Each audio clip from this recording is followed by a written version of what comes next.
বলেন শিষ্টের লালন, দুষ্টের দমন। আর সহজে মনে রাখার জন্য বলেন ভালোকে লালন, খারাপকে দমন। সোজা হিসাব। ভালো যে তার সাথে ভালো করা, আর যে খারাপ ছাড় দেওয়া যাবে না। বুঝেন? যে ভালো হ্যাঁ ঠিক আছে ভালো, আর যে খারাপ এর ছাড় দেওয়া যাবে না। তো শিষ্টের লালন, দুষ্টের দমন। আমাদের দেশে যদি খালি এই প্রক্রিয়াটা এখন চলতো, শিষ্টের লালন আর দুষ্টের দমন, দেশ ঠান্ডা হয়ে যেত। এই দলিল আমরা নিব থেকে সূরা কাহাফের ৮৩ নম্বর আয়াত থেকে নিয়ে ৯১ নম্বর আয়াত পর্যন্ত। আয়াতগুলো আমি বর্ণনা শুধু অনুবাদ করে দিচ্ছি, ঘটনাটা বলে দিচ্ছি আপনাদের। বাদশাহ যুলকারনাইন পৃথিবীর পশ্চিম প্রান্তে যেখানে সূর্য ডুবে সেখানে তিনি সফর করলেন। আরেকটা সফর করলেন পৃথিবীর পূর্ব প্রান্তে যেখানে সূর্য উদিত হয়। এই দুই জায়গায় তিনি সফর করলেন। সফর করার পর সূর্য অস্ত যাওয়ার জায়গায় এক জাতি পাইলেন, আর সূর্য উদিত হওয়ার জায়গায় এক জাতি পাইলেন। দুই জায়গায় দুই জাতি পেয়েছেন, কিন্তু তারা উভয় জাতি ছিল কাফের। কি ছিল? কাফের। তো বাদশাহ যুলকারনাইন প্রথম সফরটা করলেন পৃথিবীর পশ্চিমে। এটাই তো পশ্চিম, পশ্চিমে। পশ্চিম পাশে তিনি সফর করলেন। সেখানে গিয়ে তিনি দেখলেন কাদাযুক্ত জলাশয়ের মধ্যে যেন সূর্যটা ডুবে যাচ্ছে। ও পাশে আর কোনো জাতি নাই, এ পাশে একটা জাতি আছে, আর সূর্যটা ডুবে যাচ্ছে যেখানে, ও পাশে আর কিচ্ছু নাই, এখানে পৃথিবীর শেষ। সুবহানাল্লাহ। কোরআনের ভাষাটা হলো এমন, ইন্না মাক্কান্না লাহু ফিল আরদি ওয়া আতাইনাহু মিন কুল্লি শাইইন সাবাবা ফাতবা সাবাবা হাত্তা ইযা বালাগা মাগরিবাশ শামস ওয়াজাদাহা তাগরুবু ফি আইনিন হামিআহ ওয়া ওয়াজাদা ইনদাহা কওমা। বাদশাহ যুলকারনাইন যাইতে যাইতে হাত্তা ইদা বালাগা, যখন তিনি পৌঁছলেন মাগরিবার শামসি, সূর্য অস্ত যাওয়ার জায়গায়, সূর্যটাকে তিনি পাইলেন তাগরুবু ফি আইনিন হামিআ, একটা কাদাযুক্ত জলাশয়ের মধ্যে সূর্যটা তাগরুবু যেন ডুবে যাচ্ছে।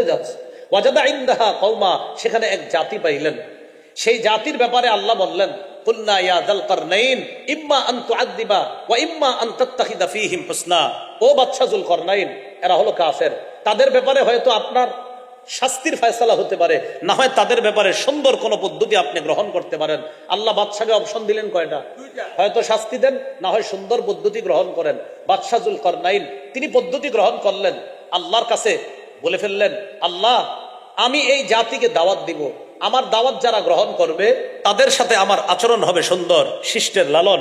আর আমি তাদেরকে দাওয়াত দেওয়ার পরেও যারা গ্রহণ না করে উল্টা আমার উপর জুলুম করবে, তারা হবে দুষ্ট, তাদেরকে আমি দমন করব। এই হলো আপনার শিষ্টের লালন, দুষ্টের দমন। যুলকারনাইন বাদশা বলতেছেন, ক্বালা আম্মামান যালামা, যে জালেম হবে, জুলুম করবে, ফাসাউফা নুআযযিবু, আমি তাকে কঠিন শাস্তি দিব, অর্থাৎ দুষ্টের দমন। সুম্মা ইউরাদ্দু ইলা রাব্বি, এরপর তাকে তার রবের কাছে ফিরিয়ে দেওয়া হবে। ফায়ুআযযিবুহু আযাবান নুকরা, তার রব তাকে আরো কঠিন শাস্তি দিবে। ওয়া আম্মামান আমানা, আর যে ঈমান আনবে আমার দাওয়াতে, ওয়া আমিলা সালিহা, নেক কাজ করবে, ফালাহু জাযাআনিল হুসনা, তার জন্য রয়েছে উত্তম প্রতিদান। সুবহানাল্লাহ। কি শিখলাম? শিষ্টের লালন, দুষ্টের দমন। তাহলে হওয়া উচিত এমন, কথা শুনবা তো ঠিক আছে, না শুনবা তো খবর আছে। কথা শুনবা ঠিক আছে, না শুনবা খবর আছে। এই নিয়মে যাইলে ঠান্ডা সব। এগুলো ৪ নাম্বার মুসলিম শাসকের বৈশিষ্ট্য, শিষ্টের লালন, দুষ্টের দমন। ওই পূর্বের ঘটনাটাও সেম, পশ্চিম পাশে যেটা ঘটছে পূর্ব পাশেও সেটা ঘটছে। উনি সূর্য উদিত হওয়ার জায়গায় গিয়েও একদল কাফেরকে পাইছে, তাদেরকেও সেখানে পাওয়ার পর তিনি দুই পদ্ধতি গ্রহণ করছে, দাওয়াত দিলেন। দাওয়াত যারা গ্রহণ করছে শিষ্টের লালন, তাদের সাথে সুন্দর আচরণ, আর গ্রহণ না করে যারা জালেম হয়েছে তাদেরকে তিনি দমন করছে। মুসলিম শাসকের ৫ নাম্বার বৈশিষ্ট্য, বলেন আমার সাথে, জনগণের জন্য অকাতরে বিলিয়ে দেওয়া। এমন একজন মুসলিম শাসক আমাদের দরকার। হ্যাঁ, জনগণের জন্য কি করা? অকাতরে বিলিয়ে দেওয়া। এরকম যদি আমরা পেয়ে যাই তাহলে ইনশাল্লাহ আশাবাদী আমরা, অন্তত রডের পরিবর্তে কোথাও বাঁশ আসবে না। এই দলিল আমরা কোত্থেকে নিব? এই দলিল নিব আমরা সূরা কাহফের ৯২ থেকে ৯৭ নম্বর আয়াত পর্যন্ত। এখানে আল্লাহ বাদশাহ যুলকারনাইনের ৩ নাম্বার সফরের কথা বলছে। আগে গেল ২টা, একটা পশ্চিমে একটা পূর্বে, আর ৩ নাম্বার সফরটা কোন দিকে এটা কোরআনে আল্লাহ বলে নাই, শুধু বলছে সফর, কিন্তু কোথায় এটা বলে নাই। তবে মুফাসসিরিনে কেরাম ক্যালকুলেশন করে বলেন ৩ নাম্বার সফরটা সম্ভবত উত্তর দিকে। কোন দিকে? উত্তর দিকে। পূর্ব পশ্চিম আল্লাহ বলে দিচ্ছে, আর 3 নম্বর সফরের কথা আল্লাহ বলছে, কিন্তু কোন দিকে এটা আল্লাহ বলে নাই। তো মুফাসসিরিনে কেরাম গবেষণা করে বলেন যুলকরনাইনের 3 নম্বর সফরটা হয়েছে উত্তর। তা আল্লাহর ভাষায় আল্লাহ বলেন তিনি 3 নম্বর সফরটা যখন করলেন, হাত্তা ইদা বালাগা বাইনাস সাদ্দাইন, সফর করতে করতে তিনি পৌঁছে গেলেন 2 পাহাড়ের মাঝখানে। সেখানে এক জাতি পাইলেন লা ইয়াকাদুনা ইয়াফকাহুনা কাওলা, যারা যুলকরনাইনের ভাষা বুঝে না। তাহলে সমস্যা ভাষাগত। যুলকরনাইন বাদশা তাদের সাথে ইশারায় কথা বলতে লাগলেন। সুবহানাল্লাহ। মুফাসসিরিনে কেরাম বলেন অথবা একজন দুভাষীর মাধ্যমে তাদের সাথে কথা বললেন, তাদের সমস্যার কথা শুনলেন। আচ্ছা বলো তোমাদের কোনো সমস্যা আছে? তখন তারা বলল হ্যাঁ, পাহাড়ের ওই পাশে 2টা জাতি আছে। কি? ইন্না ইয়াজুজা ওয়া মাজুজা মুফসিদুনা ফিল আরদ, 2টা জাতি আছে, একটার নাম ইয়াজুজ আর একটার নাম মাজুজ। এরা খুব জালেম, এরা মাঝে মাঝে রাতের বেলা পাহাড়ের এই পাশে আইসা আমাদের ঘর বাড়ির উপর হামলা চালায়, লুটতরাজ করে, ডাকাতি করে, আমাদের সম্পদ ছিনতাই করে নিয়ে যায়। বাদশাহ আপনি যদি এই পাহাড়ের মাঝখানে যে ফাঁকা জায়গাটা, এটা যদি বন্ধ করার একটা ব্যবস্থা করতে পারতেন, তাহলে আমরা আপনার কিছু টাকা পয়সা দিয়ে হইলেও সহযোগিতা করতাম, আপনি যদি ব্যবস্থাটা করতেন। বাদশাহ যুলকরনাইন বললেন টাকা দিবা? মা মাক্কান্নি ফীহি রাব্বি খাইর, আল্লাহ আমারে যে রাজত্ব দান করেছেন এটা অধিক উত্তম, তোমরা কিচ্ছু দেওয়া লাগবে না, আমি শুধু বলি আমাকে একটু সহযোগিতা করো, যা যা অর্থের প্রয়োজন হবে আমি সব বহন করব। সুবহানাল্লাহ। মুসলিম শাসকের 5 নম্বর বৈশিষ্ট্য জানি কি? অকাতরে হিলে। এই যে বাচ্চা বলতেছে তোমরা কি দিবা? আমি শাসক, আমি দিব। আল্লাহু না, একটা সাইন দেন, কিছু দিয়েছি। কথার কথা। হ্যাঁ,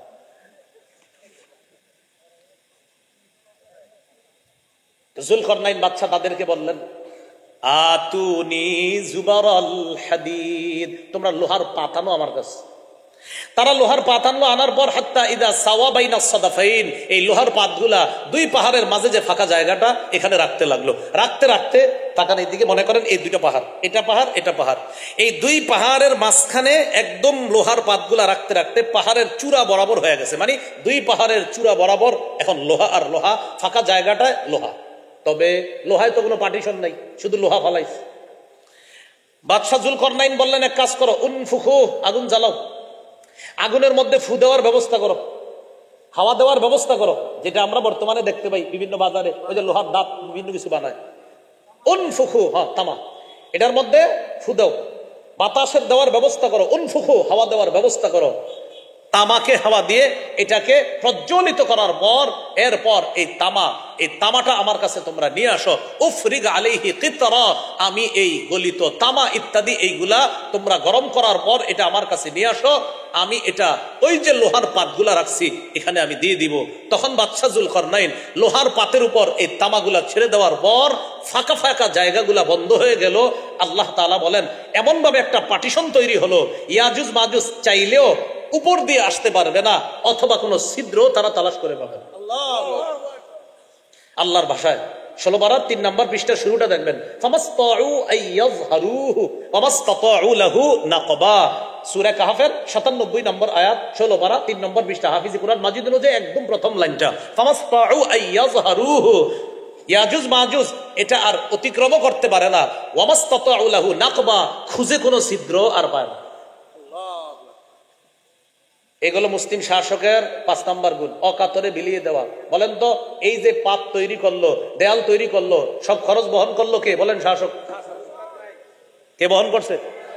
হঠাৎ দেখবেন এলাকায় একটা রাস্তা করবেন, আপনি এলাকায় একটা রাস্তা করবেন, হঠাৎ বলে কি প্রত্যেক ঘর প্রতি 1 লাখ করে চান্দা দেন। কেন? এলাকায় একটা রাস্তা আসছে আর কি, কয়েকটা টেন্ডার আসছে, এলাকায় রাস্তাটা করে দেওয়া হবে, তবে আপনাদের এলাকাবাসী সবাই মিলে 5 লাখ টাকা দেন। কেন 5 লাখ টাকা দিবে? কেন এলাকাবাসী কেন দিবে? বলে কি যে এলাকাবাসী মিলে আপনারা 2-3 লাখ টাকা দিলে বিষয়টা সহজ হবে। কেন দিবে টাকাটা? এই হলো সমস্যা। এই হলো 5 নম্বর বৈশিষ্ট্য, জনগণের জন্য তিনি করতে হবে। জনগণ কেন দিবে? আপনি তো জনগণের প্রতিনিধি, আমরা তো আপনাকে প্রতিনিধি মানি, আপনি আমাদের জন্য করবেন, কেন আমরা দিব? 6 নম্বর বৈশিষ্ট্য, বলেন শাসক নিজেকে জনগণের সেবক মনে করে তাদের জন্য কিছু করতে পারলে আল্লাহর শুকরিয়া দেন। এটা 6 নম্বর। যেমন সূরা কাহফের 98 নম্বর আয়াত, যুলকরনাইন বাদশা এত কিছু করার পর কি বলছে দেখেন, যে দেখো এগুলো আমার যোগ্যতা না, হাদা রহমাতুম মির রব্বি, এটা আমার রবের দয়া অনুগ্রহ, তাই আমি তোমাদের জন্য কিছু করতে পারছি। এ হলো 6 নম্বর বৈশিষ্ট্য। মুসলিম শাসকের 7 নম্বর বৈশিষ্ট্য রক্ষণাবেক্ষণে যোগ্য হওয়া, দক্ষ হওয়া, বিচক্ষণ হওয়া এবং এই ব্যাপারে যথেষ্ট জ্ঞান থাকা, অর্থাৎ দেশের সম্পদ রক্ষণাবেক্ষণের ক্ষেত্রে তার যথেষ্ট জ্ঞান থাকতে হবে। এটা 7 নম্বর বৈশিষ্ট্য। সূরা ইউসুফের 55 নম্বর আয়াত। ইউসুফ নবী জেল থেকে বের হলেন, হওয়ার পর তিনি বুঝতে পারলেন এদেশের অর্থনীতি যদি সঠিক রাখতে হয়, অর্থ সম্পদ যদি সঠিকভাবে সংরক্ষণ করতে হয়, তাহলে কোন জালেমের হাতে দেশ দেওয়া যাবে না, বরং অর্থ সম্পদের দায়িত্বটা আমার চেয়ে নিতে হবে। ইউসুফ নবী মিশরের বাদশাকে বললেন ইজআলনি আলা খাজাইনিল আরদ, সূরা ইউসুফ 55 নম্বর আয়াত। তিনি বললেন ইজআলনি, আমাকে বানিয়ে দেন, আলা খাজাইনিল আরদ, দেশের খাদ্য ভাণ্ডারের দায়িত্বটা আমাকে দেন, অর্থ সম্পদের দায়িত্বটা আমাকে দেন। এই ব্যাপারে ইন্নী হাফিজ, আমি সংরক্ষক, আমি আমানতদার, আলিম, এবং এই ব্যাপারে আমার যথেষ্ট জ্ঞান আছে। আমি আগে বলছি 7 নম্বর বৈশিষ্ট্য রক্ষণাবেক্ষণের যোগ্যতা থাকা, আবার জ্ঞান থাকা, যে অর্থ কিভাবে খরচ করলে আমার দেশের উন্নতি হবে। উল্টা যদি এমন ভাবে খরচ করি যে মাথা পিছু 1,07,000 টাকা ঋণ হয়ে যায়, এরকম উন্নতি দরকার নাই। বরং এমন করতে হবে যেটার মাধ্যমে আমার দেশও ধনী হচ্ছে, আমার দেশ উন্নত হচ্ছে, এরকম করতে হবে। তো ইউসুফ নবী কি বললেন? ইজআলনি আলা খাজাইনিল আরদ, আমাকে ধনভাণ্ডারের দায়িত্ব দেন, আমি যথেষ্ট জ্ঞানী এই ব্যাপারে। এখান থেকে বোঝা যায় যোগ্য লোক মাঝে মাঝে দায়িত্ব চেয়ে নেওয়া দরকার। যখন অযোগ্যের মাধ্যমে দেশ ভরে যায়, তখন যোগ্যরা কি করা দরকার? চেয়ে নেওয়া দরকার। মুসলিম শাসকের 8 নম্বর গুণ আমানতদার হওয়া। এইটা যদি খালি হয়ে যায় সবাই, সব ঠিক হয়ে গেল। কি হওয়া বলেন তো? আমানতদার। সূরা নিসার 58 নম্বর আয়াতে আল্লাহ বলেন ইন্নাল্লাহা ইয়া'মুরুকুম আন তুআদ্দুল আমানাতি ইলা আহলিহা, নিশ্চয়ই আল্লাহ তোমাদেরকে আদেশ করেন আমানত তার হকদারের কাছে যথাযথভাবে পৌঁছে দেওয়া। প্রত্যেকটা ব্যক্তি যিনি আমাদের দায়িত্ব আছে, তিনি আমানতদার হিসাবে তার অধীনস্থ আমরা যারা আছি প্রত্যেকের প্রাপ্য তাদের কাছে পৌঁছে দেওয়া, এটা প্রতিটা শাসকের দায়িত্ব, কর্তব্য। 9 নাম্বার, এটা একটু জোরে বলবেন, বলেন ঘুষখোর না হওয়া। এটা 9 নাম্বার। বলেন শাসক কি না হওয়া? আবার বলেন, বলেন সূরা নামল 35-36 নম্বর আয়াত। বলেন শাসক যে ঘুষ গ্রহণ করবে না, দলিল কোন সূরা? 35-36 নম্বর আয়াত। রানী বিলকিসের কাছে সুলাইমান নবী চিঠি পাঠাইছে, সুন্দরভাবে আমার কাছে আসো, আল্লাহর পরিবর্তে তুমি নাকি সেজদা করো সূর্যরে, আর তোমার সাথে অসংখ্য মানুষ সূর্যকে সেজদা করে, এগুলো করা যাবে না। ভালোই ভালোই আমার দাওয়াত গ্রহণ করে আমার কাছে আসো, অন্যথায় কি ব্যবস্থা নেই বুঝতে পারবা। রানী বিলকিস এই চিঠি পাওয়ার পর মন্ত্রী পরিষদ বর্গ যারা আছে তাদের সাথে পরামর্শ করলো কি করা যায়। বাদশাহ সুলাইমানের চিঠিতে বোঝা যায় যদি তার কথা গ্রহণ না করি খবর আছে, বলতেছে। তো রানী সিদ্ধান্ত নিল, না, আমি বাদশার ডাকে সাড়া দিয়ে তার কাছে যাব, তবে একটু পরীক্ষা করি, দেখি তিনি কি দুনিয়াদার বাদশাহ নাকি তিনি প্রকৃতপক্ষে আল্লাহওয়ালা বাদশাহ, একটু পরীক্ষা করি। রানী, যেই রানী তখন আল্লাহরে মানে না, সেই রানী পরীক্ষা করতেছে। তো রানী বলতেছে ইন্নী মুরসিলাতুন ইলাইহিম বিহাদিয়া, আল্লাহ বলতেছে, রানীর ভাষাটা, কথাগুলো আল্লাহ কোরআনে বলছে, ইন্নী মুরসিলাতুন ইলাইহিম বিহাদিয়া, আমি সুলাইমান নবীর কাছে হাদিয়া পাঠাবো, উপঢৌকন। মুফাসসিরিনে কেরাম লেখেন যে যদিও বলছে উপঢৌকন, রানীর চিন্তা হলো যদি তিনি দুনিয়াদার হয় তারে কিছু দিয়া চুপ করায় রাখবো, আমার রাজ্যে আমি রানী, তার রাজ্যে সে রাজা, বাস, তখন আর সমস্যা নেই। চিন্তা করছেন রানীর চিন্তা। আর যদি তিনি দুনিয়াদার না হয় তাহলে নিশ্চিত এগুলা ফেরত দিয়ে দিবে, আর ফেরত দেওয়া মাত্রই আমি তার কাছে, রবের কাছে আত্মসমর্পণ করার পর আমি তার কাছে চলে যাব। আল্লাহু আকবার। তো রানী বলতেছে ইন্নী মুরসিলাতুন ইলাইহিম বিহাদিয়া, দেখি একটু হাদিয়া পাঠাই। মুরসিলাতুন ইসমে ফাইল ওয়াহিদ মুআন্নাসের সিগা, ইন্নী মুরসিলাতুন, আমি পাঠাবো, ইলাইহিম তাদের কাছে, বিহাদিয়া উপঢৌকন পাঠাবো। পাঠানোর পর ফানাজিরা, দেখবো, বিমা ইয়ারজিউল মুরসালুন, দূতরা কি নিয়ে ফিরে আসে এটা দেখবো। ফালাম্মা জাআ সুলাইমান, দূতরা যখন উপঢৌকন নিয়ে গেছে, যাওয়ার পর পেশ করছে, রানী আপনার জন্য পাঠাইছে। পাঠাইছে মানে আপনি এগুলা গ্রহণ করলে তার রাজ্যে সে রানী, আপনার রাজ্যে আপনি রাজা, এটা কি আর মুখ দিয়ে বলা যায়? সুলাইমান নবী বললেন, আতুবিদ্দুনানি বিমাল, আমাকে কি সম্পদ দিয়ে সাহায্য করতে চাও? ফামা আতানি আল্লাহু খায়রুম মিম্মা আতাকুম, আমার আল্লাহ আমাকে যা দিছে, তোমাদেরকে যা দিছে এর চাইতে কোটি গুণ বেশি উত্তম।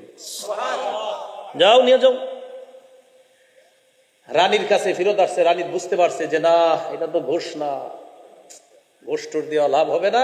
রানী সুলাইমান নবীর কাছে আসার আগেই আল্লাহর কাছে আত্মসমর্পণ করেছে, যেটা আল্লাহ তাআলা কোরআনে বলছে, আসলামতু মা সুলাইমান লিল্লাহি রাব্বিল আলামিন, আমি সুলাইমান নবীর সাথে আমার রবের কাছে আত্মসমর্পণ করে দিয়েছি। সুবহানাল্লাহ।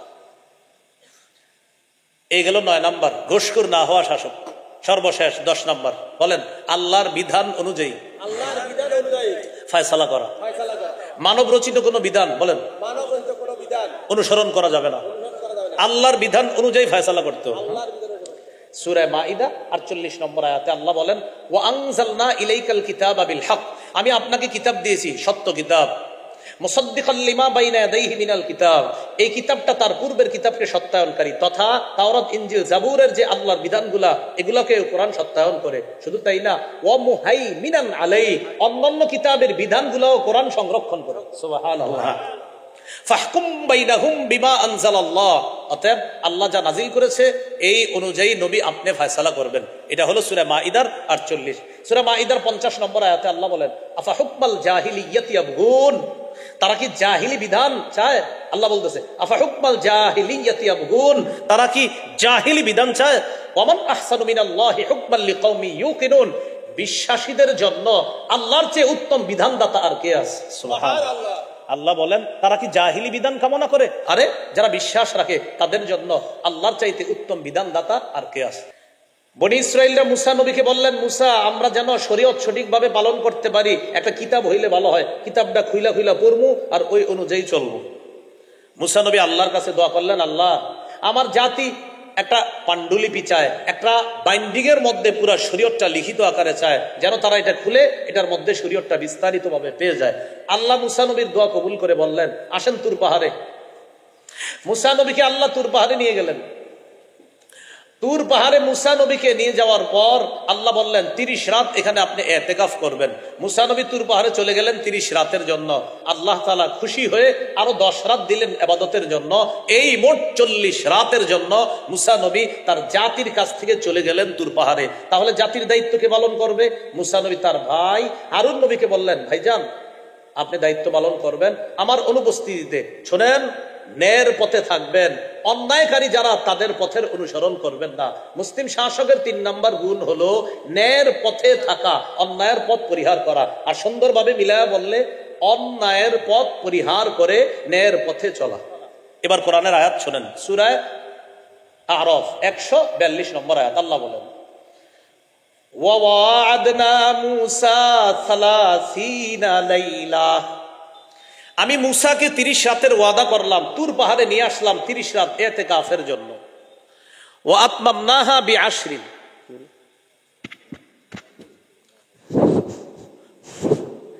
আল্লাহ তাআলা বলেন, ওয়া ওয়া'আদনা মূসা 30 লাইলা, আমি মুসাকে 30 রাতের ওয়াদা করলাম। ওয়া আতমামনাহা বিআশরিন, আরো 40 রাত পুরো করলাম 10 দিয়ে। ওয়া আতমামনাহা বিআশরিন, আমি ওই 30 কে আরো পূর্ণ করলাম 10 দিয়ে। এর মানে 30 এর সাথে 10 অ্যাড করে ফাতাম্মা মিকাতু রাব্বিহি 40 লাইলা, এই হলো মুসা নবীর রবের ওয়াদাকৃত যে মেয়াদটা, এই মেয়াদটা হলো 30 আর 10 মিলে হলো 40। ফাতাম্মা, আল্লাহ বলেন, পূর্ণ হলো মিকাতু রাব্বিহি, মুসা নবীর রবের ওয়াদাকৃত সময়টা, মেয়াদটা পূর্ণ হলো 40 লাইলা, 40 রাতে। বলেন তো 30 রাতের সাথে 10 মিলাইলে কত হয়? 40। মুসা নবী তার ভাইকে বললেন, ওয়াকালা মুসা লি আখিহি হারুন আখলুফনি ফি কওমি, মুসা নবী তার ভাই হারুনকে বললেন, ভাই, উখলুফনি ফি কওমি, তুমি আমার অনুপস্থিতিতে আমার সম্প্রদায়ের প্রতিনিধিত্ব করবা। ওয়া আসলিহ, তুমি সংশোধনের পথে চলবা, ন্যায়ের পথে চলবা। আসলিহ, তাদেরকে সংশোধন করবা। ওয়ালা তাত্তাবি' সাবিলাল মুফসিদিন, যারা ফাসাদ সৃষ্টিকারী, যারা অন্যায়ের পথে চলে, তাদের পথ তুমি অনুসরণ করবা না। তাহলে মুসলিম শাসকের 3 নাম্বার গুণ হলো অন্যায়ের পথ পরিহার করে ন্যায়ের পথে চলা। আল্লাহ এমন একজন মুসলিম শাসক তৈরি করে দেন আমাদের বাংলাদেশের মুসলিম দেশে। আমিন। যেহেতু আমরা এই দেশে, দোয়াটা বেশি এই দেশের জন্য করব। যে ব্যক্তি আল্লাহর দ্বীনকে সাহায্য করবে অবশ্যই অবশ্যই আল্লাহ তাকে সাহায্য করবে। আল্লাহর দ্বীনের সহযোগিতা করা এটা আমাদের সবার পক্ষে বিভিন্ন মাধ্যমে সম্ভব। যেমন ফিলিস্তিনের মুসলমান ভাইদের পাশে বিভিন্নভাবে দাঁড়ানোর সুযোগ আমাদের আছে। মৌলিকভাবে তাদের জন্য আমাদের 4টি করণীয়। কয়টি? 4টি। 1 নম্বর, তাদের পক্ষ হয়ে সশরীরে তাদের পক্ষ হয়ে লড়াই করা, জিহাদ করা। কিন্তু প্রাচীরের বাধার কারণে এটা আমাদের পক্ষে এখন সম্ভব হচ্ছে না। বাকি আমরা আশাবাদী, কখনো অনুমতি পেয়ে গেলে আমরা সশরীরে সেখানে অংশগ্রহণ করব ইনশাআল্লাহ। 2 নম্বর, ইআদাদ, জিহাদের প্রস্তুতি নেওয়া, যে কোনো সময় সুযোগ এসে গেলে ফিলিস্তিনের পাশে, মুসলমানদের পাশে আমরা দাঁড়াবো ইনশাআল্লাহ। তাহলে 1 নম্বর জিহাদ করা, এটা বিভিন্ন বাধার কারণে আমরা এখন পারছি না। 2 নম্বর জিহাদের প্রস্তুতি নেওয়া। 3 নম্বর তাদের জন্য সহযোগিতা পাঠানো, ফিলিস্তিনের মুজাহিদদেরকে সাহায্য করা, সহযোগিতা করা, তাদের পাশে দাঁড়ানো মানে আল্লাহর দ্বীনকে সাহায্য করা। আর আল্লাহ বলেন, আল্লাহর দ্বীনের যে সাহায্যকারী হবে, সহযোগী হবে, আমি আল্লাহর ওয়াদা অবশ্যই অবশ্যই আল্লাহ তাকে সাহায্য করবে। 4 নম্বর, ফিলিস্তিনের মুসলমানদেরকে যেই মাধ্যমে আক্রমণ করে হত্যা করা হচ্ছে, যেই মাধ্যমে তারা অর্থ যোগান দিচ্ছে, যেই মাধ্যমে তারা অর্থ সম্পদ কামাই করে, এই অর্থের মাধ্যমে অস্ত্র ক্রয় করে মুসলমানদেরকে হত্যা করে, সেই মাধ্যমগুলো আমরা বর্জন করে তাদেরকে অর্থনৈতিকভাবে চাপে ফেলতে বাধ্য করা। এই 4টা কাজ। তাহলে সংক্ষেপে বলি, 1 নম্বর জিহাদ করা, 2 নম্বর জিহাদের প্রস্তুতি নেওয়া, 3 নম্বর তাদের জন্য সাহায্য পাঠানো, 4 নম্বর তাদের বিরুদ্ধে অর্থ যোগান হয় যে মাধ্যমগুলোতে, এই মাধ্যমগুলো আমরা বয়কট করা। আল্লাহ আমাদের সকলকে আমাদের মুসলমান ভাইদের পাশে দাঁড়িয়ে আল্লাহর দ্বীনের সাহায্যকারী, সহযোগী হওয়ার তৌফিক দান করেন। এরপরে আল্লাহ পাক রব্বুল আলামিন বলেন, নিশ্চয়ই আল্লাহ মহাশক্তিধর। এখানে 2টা কথা বলছে আল্লাহ। আল্লাহ কবিয়্যুন, মহাশক্তিধর, আজিজ, মহাপরাক্রমশালী। এইগুলো সূরা হজের 39-40 নম্বর আয়াত। ও 39 নম্বর আয়াতে আরেকটি অংশ আছে, ওয়া ইন্নাল্লাহা আলা নাসরিহিম লাকাদির। মুসলমানদের সংখ্যা যদিও কম, মুসলমানদের অস্ত্র শস্ত্র যদিও কম, কিন্তু তারা যদি আল্লাহর উপর আস্থা বিশ্বাস রাখে, বিপুল পরিমাণ কাফের এবং সশস্ত্রে সজ্জিত কাফেরদের মোকাবেলায় স্বল্প সংখ্যক মুসলমানদেরকে আল্লাহ বিজয় দান করতে সক্ষম। এইগুলো সূরা হজের 39-40। এবার মন দিয়ে শোনেন, আমাদের গুরুত্বপূর্ণ একটা অংশ। সূরা হজের 41 নম্বর আয়াতে আল্লাহ বলেন, নবী যখন মদিনায় গেলেন, যাওয়ার পর মদিনায় একটা ইসলামী রাষ্ট্র প্রতিষ্ঠিত করলেন। ইসলামী রাষ্ট্রের সর্বপ্রথম রাষ্ট্রনায়ক হলেন মুহাম্মদুর রাসূলুল্লাহ সাল্লাল্লাহু আলাইহি ওয়াসাল্লাম। তো আল্লাহ তাআলা বলেন, আল্লাযীনা ইম্মাক্কান্নাহুম ফিল আরদি আকামুস সালাহ ওয়া আতাউয যাকাতা ওয়া আমারু বিল মা'রুফি ওয়া নাহাউ আনিল মুনকার। তারা ওই সমস্ত মানুষ যাদেরকে আমি যদি রাষ্ট্র ক্ষমতায় বসাই, পৃথিবীর ক্ষমতা দান করি, তারা মৌলিকভাবে 4টা কাজ করবে। এখান থেকে আমরা শিখব। বলেন আমার সাথে, মুসলিম শাসকের মৌলিক কাজ 4টি। বলেন, মুসলিম শাসকের মৌলিক কাজ কয়টি? আল্লাহ বলেন, আকামুস সালাহ, নামাজ কায়েম করবে, রাষ্ট্রীয়ভাবে নামাজ প্রতিষ্ঠিত করবে। এটা মুসলিম শাসকের প্রথম কাজ। 2 নম্বর, ওয়া আতাউয যাকাত, যাকাত আদায় করবে, রাষ্ট্রীয়ভাবে যাকাতের গুরুত্ব বুঝিয়ে জাতির কাছ থেকে যাকাত আদায় করে গরিব যারা যাকাতের অর্থ পাও না তাদের কাছে পৌঁছে দিবে। এই জন্য সুদ ভিত্তিক রাষ্ট্র ব্যবস্থার পরিবর্তে যদি যাকাত ভিত্তিক রাষ্ট্র ব্যবস্থা করা যায়, সুদের মাধ্যমে দারিদ্র বিমোচনের স্লোগান দিলেও দারিদ্র বিমোচন বছরের পর বছর, শত বছর চলে যাবে, যুগের পর যুগ, শতাব্দীর পর শতাব্দী যাবে, সুদের মাধ্যমে দারিদ্র বিমোচন হতে পারে না, হওয়া সম্ভব না। বিপরীতে যাকাত ভিত্তিক রাষ্ট্র ব্যবস্থার মাধ্যমে আল্লাহর কসম বেশি দিন লাগবে না, স্বল্প সময়ের মধ্যে রাষ্ট্র ধনী রাষ্ট্রে পরিণত হবে। সবাই বলেন কেন? বলেন সবাই বলেন। সুদে একজন ধনী হয়, বলেন, বেশি জন গরিব হয়।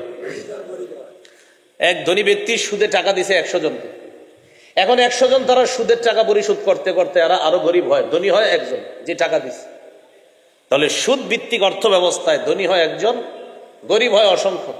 বিপরীতে জাকাত, জাকাত দেওয়ার পরে কি আবার ফেরত আসে? হ্যাঁ, জাকাত দিবে। একজন মানুষকে 10 জন ধনী মানুষ জাকাত দিছে, প্রত্যেকে 10,000 টাকা করে জাকাত দিছে। 10 জন মানুষ একজনকে 10,000 টাকা করে জাকাত দিছে। এই একজন 1 লক্ষ টাকা জাকাত পাওয়ার পর একটা পানের দোকান দিছে, মাশাআল্লাহ আগামী বছর এখন সে জাকাত দেয়। তাহলে জাকাত ভিত্তিক অর্থ ব্যবস্থায় রাষ্ট্র ধনী হবে, সুদ ভিত্তিক অর্থ ব্যবস্থায় রাষ্ট্র গরিব হবে, হতেই হবে। কারণ আমার নবী বলছে সুদের শেষ পরিণতি ভিক্ষা করা। তাহলে মুসলিম রাষ্ট্র নায়ক যার, তার 4 কাজ। 1 নাম্বার নামাজ কায়েম করা, 2 নাম্বার জাকাতের বিধান চালু করা, জাকাত আদায় করা, 3 নাম্বার ওয়া আমারু বিল মারুফ, সৎ কাজের আদেশ করবে। 4 নাম্বার ওয়া নাহাউ আনিল মুনকার, অসৎ কাজ থেকে নিষেধ করবে। তাহলে সবক দেন, মুসলিম শাসক যিনি, তার মৌলিক কাজ কয়টা? 1 নাম্বার নামাজ কায়েম করা, 2 নাম্বার, 3 নাম্বার সৎ কাজের আদেশ করা, 4 নাম্বার অসৎ কাজের নিষেধ। এবার আমরা গুরুত্বপূর্ণ আরেকটা অংশ জানবো। বলেন, মুসলিম শাসকের মৌলিক গুণ 10টি। বলেন তো মৌলিক কাজ কয়টি? না 4টি। মৌলিক কাজ কয়টি আর মৌলিক গুণ কয়টি? হ্যাঁ, কাজ আর গুণ। বলেন তো কাজ কয়টি, গুণ কয়টি? 10টি। এবার আমরা 10টি গুণ জানবো। মুসলিম শাসকের 1 নম্বর গুণ আল্লাহমুখী হওয়া, আখিরাতমুখী হওয়া। সুবহানাল্লাহ। সে যত বড় ক্ষমতাধর হোক না কেন, তিনি আল্লাহমুখী হতে হবে। মুসলিম শাসক যত বড় ক্ষমতাধর হোক, সুলাইমান নবীর চাইতে তো বড় ক্ষমতাধর হবে না। সূরা আম্বিয়ার 81 নম্বর আয়াতে আল্লাহ বলেন, ওয়ালি সুলাইমানার রিহা আসিফাতান তাজরি বিআমরিহি ইলাল আরদিল্লাতী বারাকনা ফিহা। আমি সুলাইমানের জন্য ঝড়ু হাওয়াকে বশীভূত করে দিলাম, তার অনুগামী করে দিলাম। আমি বাতাসকে এমন করে দিলাম, সুলাইমান বাতাসকে যা বলে বাতাস যেন শোনে। আমি আল্লাহ বাতাসকে সুলাইমানের এমন অনুগত বানায় দিলাম। তো আপনি আর কিসের রাষ্ট্রনায়ক? সুলাইমান নবী তো বাতাসের উপরে ক্ষমতা চালাইতো। সুবহানাল্লাহ। তো আল্লাহ বলেন, সুলাইমানের জন্য আমি ঝড়ো হাওয়াকে তার অনুগামী করে দিলাম, বশীভূত করে দিলাম। পরে কি বলে দেখেন, তাজরি বিআমরিহি ইলাল আরদিল্লাতী বারাকনা ফিহা। সুলাইমান নবীর আদেশে বাতাস প্রবাহিত হতো এমন জমিনের দিকে, যেই জমিনে আমি আল্লাহ শুধু বরকত আর বরকত রাখছি। সুবহানাল্লাহ। এটা একটু বুঝেন। সুলাইমান নবী সকালে সফরে বের হইতেন, সকালবেলা বাতাসকে আদেশ করতেন, আমাকে নিয়ে চলো। 1 মাসের দূরত্বে বাতাস সুলাইমান নবীকে সকালে পৌঁছায় দিত। কয় মাসের দূরত্বে? মানে আমি আপনি সফরে গেলে যে লাগবে 1 মাস, সুলাইমান নবী দিনের প্রথম অংশেই বাতাসকে হুকুম করতেন, সাথে সাথে 1 মাসের দূরত্বে বাতাস পৌঁছায় দিত। বিকাল বেলা আবার 1 মাসের দূরত্বে। এর মানে সুলাইমান নবী যেখানেই যাইতেন আবার ফিলিস্তিন ফিরে আসতেন। আর ফিলিস্তিন হলো বরকতপূর্ণ জমিন। এই জন্য আল্লাহ বলেন, সুলাইমান নবী যেখানেই যাইতেন তার হুকুমে বাতাস আবার তাকে বরকতপূর্ণ ফিলিস্তিনের জমিনে পৌঁছায়। কথা মনে হয়ে গেল। সুলাইমান নবী কোন দেশের শাসক ছিলেন? বলেন, ফিলিস্তিন। বলেন কোন দেশ? এবার আমার সাথে বলেন, বলেন বনি ইসরাঈলগণ ফিলিস্তিনে 418 বছর শাসন করছে। আমি বলি আপনারা বলেন, বলেন তো ফিলিস্তিনে বনি ইসরাইল কয় বছর শাসন করছে? বলেন। এর মধ্যে ইমানি শাসন 80 বছর, বাকি 338 বছর শিরিকের শাসন, জুলুমের শাসন। তাহলে মিলান 338 বছর হলো জুলুমের শাসন, আর ইমানি শাসন 80। তো 338 আর 80 কত হয়? 418। আমার কাছে এটাই মনে হয় অঙ্কে, আপনাদের এটাই তো। তো বনি ইসরাইল ফিলিস্তিন শাসন করছে মোট 418 বছর, ইমানি শাসন ছিল 80 বছর, আর 338 বছর ছিল শিরিকের শাসন, জুলুমের শাসন। মজার ব্যাপার, যেই 80 বছর ইমানি শাসন ছিল, এই 80 বছরের 40 বছর শাসন করেছেন দাউদ নবী, আর 40 বছর সুলাইমান নবী। বাবা আর সন্তান মিলে 80 বছর। তাহলে আমি যদি আপনাদের সাথে কোথাও দেখা হয়, যদি জিজ্ঞাসা করি, বলেন তো ফিলিস্তিনের ইমানি 80 বছরের শাসন কোন দুইজন শাসক ছিলেন, জবাব দিয়ে দেন। দাউদ নবী আর সুলাইমান নবী। 40 বছর দাউদ নবী, 40 বছর সুলাইমান নবী। মাশাআল্লাহ, মনে থাকবেন ইনশাআল্লাহ। এই ইমানি শাসন 80 বছর। তো সুলাইমান আলাইহিস সালাতু ওয়াস সালামও ফিলিস্তিনের শাসক ছিলেন। হাদিসের একটা কিতাব আছে নাসাই, এই কিতাবের 692 নম্বর হাদিস। রাসূলুল্লাহ সাল্লাল্লাহু আলাইহি সাল্লাম বলেন, লাম্মা ফারাগা সুলাইমান ইবনে দাউদ মিন বিনাই বাইতিল মাকদিস সাআলাল্লাহ সালাসা। সুলাইমান নবী যখন বাইতুল মুকাদ্দাস পুনর্নির্মাণ করলেন, পুনর্নির্মাণ কাজ শেষ করার পর আল্লাহর কাছে তিনি 3টি জিনিস চেয়েছেন। মনে রাখার মতো কথা, সুলাইমান নবী বাইতুল মুকাদ্দাস পুনর্নির্মাণ করার কাজটা সমাপ্ত করার পর আল্লাহর কাছে 3টি জিনিস চেয়েছেন। 1 নাম্বার, হুকমান ইউসাদিফু হুকমা। আল্লাহকে বলেছেন, আল্লাহ আমি যখন বিচার করব, আমার বিচারটা যেন এমন স্বচ্ছ হয়, আপনার বিচারে যেমন কোনো ভুল হয় না, আল্লাহ আমার বিচারেও যেন কোনো ভুল না হয়, আমার এই চাওয়াটা আপনি পুরা করেন। এটা 1 নাম্বার। 2 নাম্বার, ওয়া মুলকান লা ইয়ামবাগি লিআহাদিম মিন বা'দিহি। সুলাইমান নবী আল্লাহর কাছে দোয়া করলেন, আল্লাহ আমাকে এমন রাজত্ব দান করেন যে রাজত্ব আমার পরে দুনিয়ার আর কাউকে দিবেন না। এ হলো 2টা। 3 নাম্বার, ওয়া আন লা ইয়াতিয়া হাযাল মাসজিদা আহাদুন লা ইউরিদু ইল্লা আস-সালাতা ফীহি খারাজা মিন যুনুবিহি কায়াউমিন ওয়ালাদাতহু উম্মুহু। আল্লাহ আপনার কাছে আমার আরেকটা চাওয়া, পৃথিবীর যে কোনো মুসলমান এই বাইতুল মুকাদ্দাসে যদি নামাজ পড়ার নিয়তে আসে, সে যখন এই মসজিদে আইসা নামাজ পড়বে, নামাজ পড়ার পর যখন এই মসজিদ থেকে বের হবে, সে যেন এমন ভাবে বের হয় যেন তার মা আজকে তাকে জন্ম দিয়েছে, সে যেন গুনাহ থেকে এমন নিষ্পাপ হয়ে যায়। আল্লাহ আমার এই 3টা চাওয়া আপনি পুরা করেন। তাহলে আমি বাংলায় 3টা বলছি আবার। আল্লাহ আপনার কাছে 1 নাম্বার চাওয়া, আমার বিচার যেন এত স্বচ্ছ হয় যে আপনার বিচারে যেমন কোনো ভুল হয় না, নির্ভুল, আমার বিচারটা যেন এমন বিচার হয়। 2 নাম্বার, আমাকে এমন রাজত্ব দান করেন যে রাজত্ব আমার পরে দুনিয়ার আর কাউকে দিবেন না। 3 নাম্বার, আল্লাহ বাইতুল মুকাদ্দাসে যে ব্যক্তি নামাজ পড়ার নিয়তে আসবে, আসার পর যখন নামাজ পড়ে এখান থেকে বের হবে, সে যেন তার গুনাহ থেকে এমন ভাবে বের হয়ে যায় যেন তার মা আজকে তাকে জন্ম দিয়েছে। তাহলে বলেন তো চাওয়া কয়টা? 3টা। নবীজি বলেন সুলাইমান নবীর 2টা চাওয়া তার জীবদ্দশায় আল্লাহ কবুল করে ফেলছে। প্রথম 2 চাওয়া আল্লাহ কবুল করে ফেলছে। আল্লাহু আকবার। সুলাইমান নবী বিচার করলে তার বিচারে ভুল হইতো না। সুবহানাল্লাহ। 2 নাম্বার, সুলাইমান নবীকে আল্লাহ এমন রাজত্ব দান করছে যে রাজত্ব আল্লাহ দুনিয়ার আর কাউকে দেয় নাই। সুবহানাল্লাহ। রয়ে গেল 3 নাম্বারটা। আমাদের নবী বলেন, শোনো আমার উম্মত, আমার আশা তোমাদের কেউ যদি বাইতুল মুকাদ্দাসে গিয়ে নামাজ আদায় করো, আর এই নিয়তে যাও যে আমি বাইতুল মুকাদ্দাসে নামাজ পড়তে যাব, সেখানে গিয়ে নামাজ আদায় করার পর যখন বের হবা, আমি নবী আশাবাদী আল্লাহ তাআলা তোমাকে সদ্য জন্ম নেওয়া নিষ্পাপ শিশুর মতো সেখান থেকে নিয়ে আসবে। সুবহানাল্লাহ। আল্লাহ যেন আমাদেরকে বাইতুল মুকাদ্দাসে নামাজ পড়ার তৌফিক দান করেন। তো সুলাইমান আলাইহিস সালাতু ওয়াস সালামের রাজত্বটা কি ছোট ছিল না অনেক বড়? অনেক বড়। কেমন রাজত্ব ছিল দেখেন, সূরা নামলের 15 থেকে 19 নম্বর আয়াত। এই আয়াতে আল্লাহ বলেন, ওয়ালাকাদ আতাইনা দাউদা ওয়া সুলাইমানা ইলমা وقال الحمد لله الذي فضلنا على كثير من عباده المؤمنين। আল্লাহ বলেন, আমি দাউদ এবং সুলাইমানকে ইলম দিলাম, জ্ঞান দান করলাম। وقال الحمد لله الذي فضلنا على كثير من عباده المؤمنين।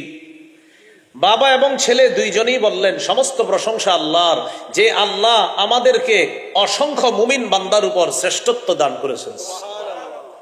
ওলামায়ে হযরত এখানে আছেন, প্রথমে এখান থেকে একটু শিখি, এখান থেকে শিখলাম আল্লাহ আপনাকে যত বড় আলেম বানান, আলহামদুলিল্লাহ বলা মানে আপনি এলেমের কৃতিত্ব পুরাটা আল্লাহকে দেওয়া।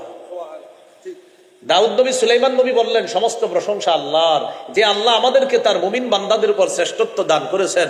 আমি যা বলতেছি, আমি যা করতেছি, আমার ভিতরে যতটুকু বিদ্যা আছে, দাউদ নবী সুলাইমান নবী বললেন এর সব প্রশংসার দাবিদার একমাত্র আল্লাহ। কারণ আল্লাহ আমাকে আর আমার বাবাকে, অর্থাৎ দাউদ নবীকে আর সুলাইমান দুইজনকে বিদ্যা দান করেছে আল্লাহ, অতএব সমস্ত প্রশংসার পাওয়ার দাবিদারও আল্লাহ। তাহলে একটু জবাব দেন, তারা এত প্রভাবশালী হওয়ার পরেও তারা সবকিছু কার দিকে ন্যস্ত করতেছে?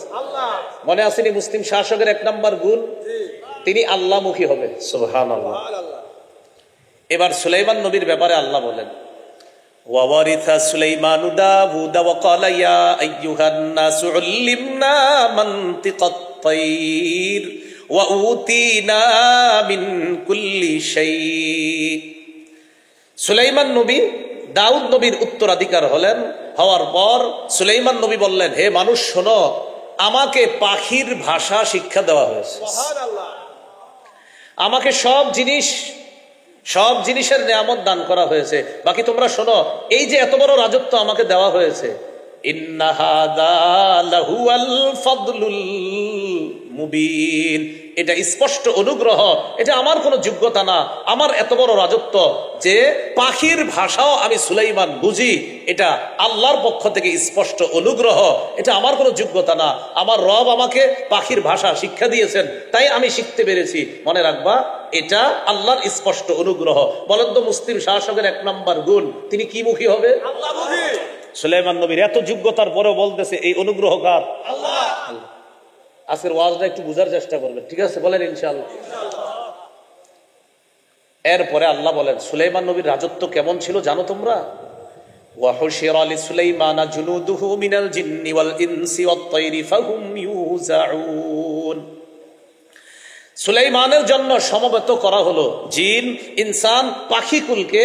ফাহুম ইউজাউন, তাদেরকে আলাদা আলাদা নিয়ন্ত্রণ করা হতো। জিন, ইনসান আর পাখির কারণে সুলাইমান নবী এদেরকে খুব সুন্দরভাবে সুবিন্যস্তভাবে নিয়ন্ত্রণ করতে পারতেন। অর্থাৎ আল্লাহ তাআলা সুলাইমান নবীকে এমন যোগ্যতা দান করেছেন, জিনদেরকে আলাদা নিয়ন্ত্রণ করতেন, মানুষকে আলাদা নিয়ন্ত্রণ করতেন, পাখিকে আলাদা নিয়ন্ত্রণ করতেন। আল্লাহ তাআলা সুলাইমান নবীকে সমস্ত এই মাখলুক যাদের উপর তাকে রাজত্ব দান করেছেন, তাদেরকে নিয়ন্ত্রণ করার যোগ্যতাও আল্লাহ দিয়ে দিয়েছেন। সুবহানাল্লাহ। আমরা তো 10 জনকে সামলাইতে পারি না, বলেন ঠিক না?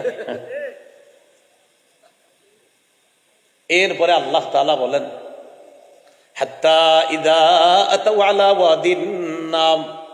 সুলাইমান নবী একদিন পিঁপড়ার এলাকায় ঢুকছে। বলেন তো পাখির ভাষা, পিঁপড়ার ভাষা কে বুঝে? সুলাইমান নবী। যোগ্যতাটা কে দিছে? আল্লাহ। তো দেখেন কি হয়, হাত্তা ইযা আতাউ আলা ওয়াদিন নাম। সুলাইমান নবী পিঁপড়ার এলাকায় প্রবেশ করলেন। করার পর ক্বালাত নামলাতু ইয়া আইয়ুহান নামলু দুখলু মাসাকিনাকুম। পিঁপড়ার রানী পিঁপড়ার দলকে বলল, ও পিপিলিকার দল, তাড়াতাড়ি গর্তে প্রবেশ করো, সুলাইমান আর তার বাহিনী আসতেছে। লা ইয়াহতিমান্নাকুম সুলাইমান ওয়া জুনুদুহু ওয়া হুম লা ইয়াশউরুন। সুলাইমান নবী এবং তার বাহিনী না জেনে তোমাদেরকে যেন পিষে না ফেলে। পিঁপড়ার রানী পিঁপড়াদেরকে ডাকে বলতেছে, ও পিঁপড়ার দল, সুলাইমান নবী আর তার বাহিনী আসতেছে, তোমরা তো ছোট্ট একটা জাতি, সুলাইমান নবী না জেনে যেন তোমাদেরকে পিষে না ফেলে, উনি হয়তো অজান্তে ওনার বাহিনী তোমাদের উপর দিয়ে হাঁটবে, তাই আগে আগে গর্তে প্রবেশ করো। পিঁপড়ার রানী পিঁপড়াদেরকে বলতেছে। সুলাইমান নবী পিঁপড়ার কথাটা বুঝে ফেলছে। সুবহানাল্লাহ। ফাতাবাসসামা দাহিকাম মিন কওলিহা। সুলাইমান নবী পিঁপড়ার রানীর কথা বুঝতে পেরে একটা স্ফীত হাসি দিলেন। সুবহানাল্লাহ। ফাতাবাসসামা, একটা মুস্কি হাসি দিলেন। দাহিকাম মিন কাওলিহা, রানীর কথা বুঝতে পেরে সুলাইমান নবী একটা হাসি দিলেন, সুন্দর একটা মুস্কি হাসি দিলেন। সুবহানাল্লাহ। আশা করি আপনারা বুঝবেন হাসিটা কেন দিলেন। ওই যে ভাষা বুঝছে, যে দেখো আমি ভাষা বুঝতে পারছি, যে পিঁপড়ার রানী পিঁপড়াদেরকে বলতেছে তাড়াতাড়ি ঢুকো। এখন আপনাদের মাথায় আসতে পারে, বাবা সুলাইমান নবী পিঁপড়ার ভাষা বুঝতো। সাথে সাথে সুলাইমান নবী বলতেছে, এই শোনো শোনো, কি বলতেছে সুলাইমান নবী দেখেন।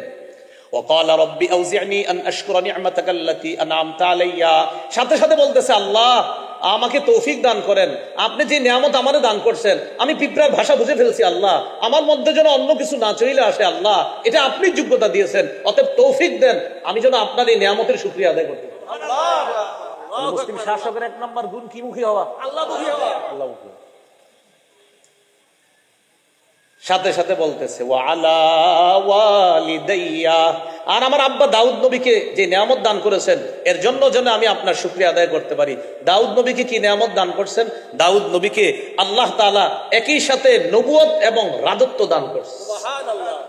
দাউদ নবী সর্বপ্রথম ফিলিস্তিনের 74% এলাকা সাম্রাজ্য ব্যাপকভাবে বিস্তৃত করে বনি ইসরায়েলের সাম্রাজ্যের গোড়াপত্তন করেন দাউদ আলাইহিস সালাম। সেই ইতিহাসে আমি যাচ্ছি না, আমার একটা আলোচনা আছে দেখবেন ফিলিস্তিনের ইতিহাস, ফুল আলোচনাটা মন দিয়ে একটু শুনেন।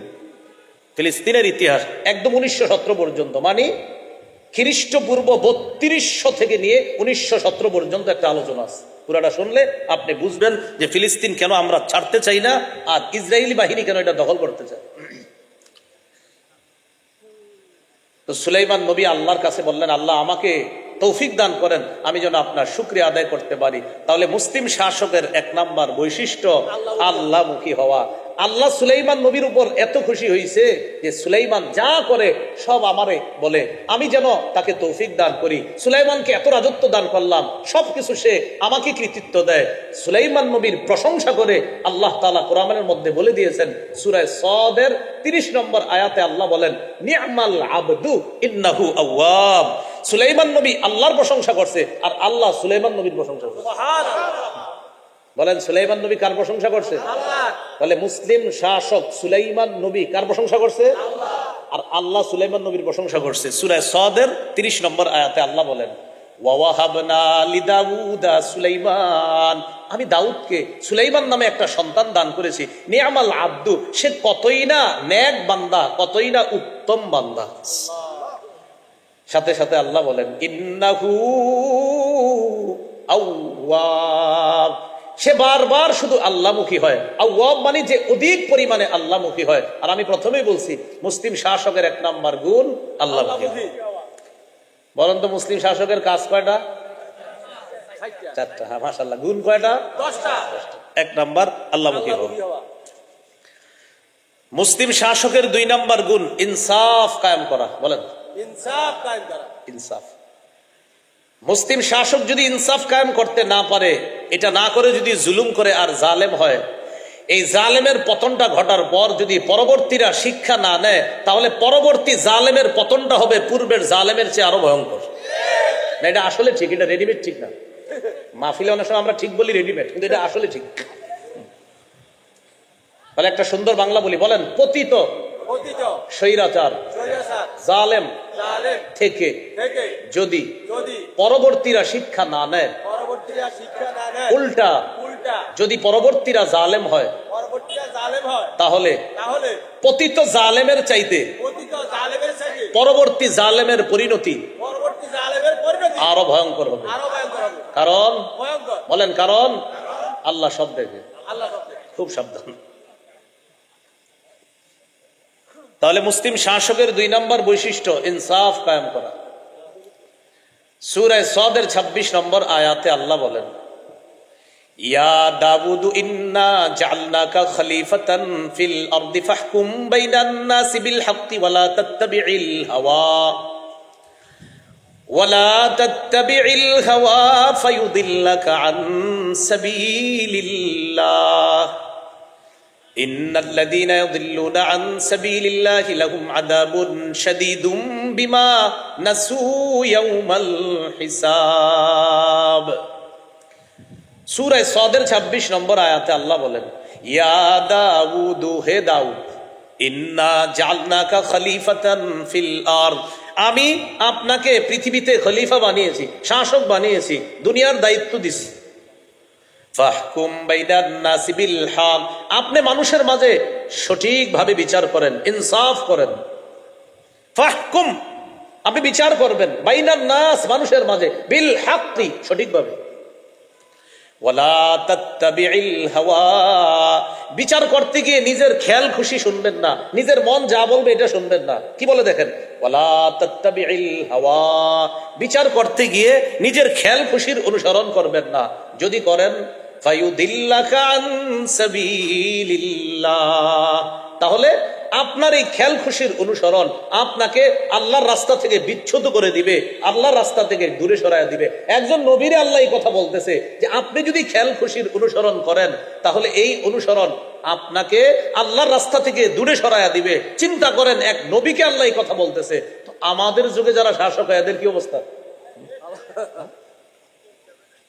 বলতেছে আপনি খেয়াল খুশির অনুসরণ করলে খবর আছে।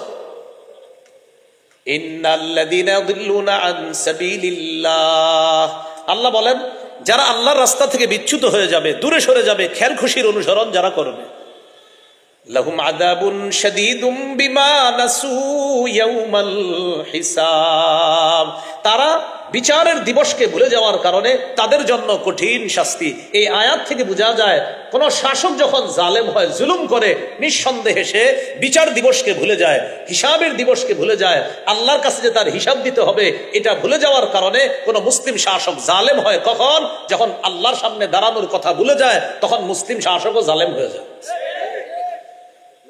তো আল্লাহ বলেন, যারা বিচার দিবসকে ভুলে যায় তাদের জন্য লাহুম আযাবুন শাদীদ, কঠিন শাস্তি। কেন? বিমা নাসু, কারণ তারা ভুলে গিয়েছে ইয়াউমাল হিসাব, হিসাবের দিনটা। মুসলিম শাসকের 2 নম্বর গুণ জানি কি? ইনসাফ করা। বলেন কি করা? ইনসাফ করা।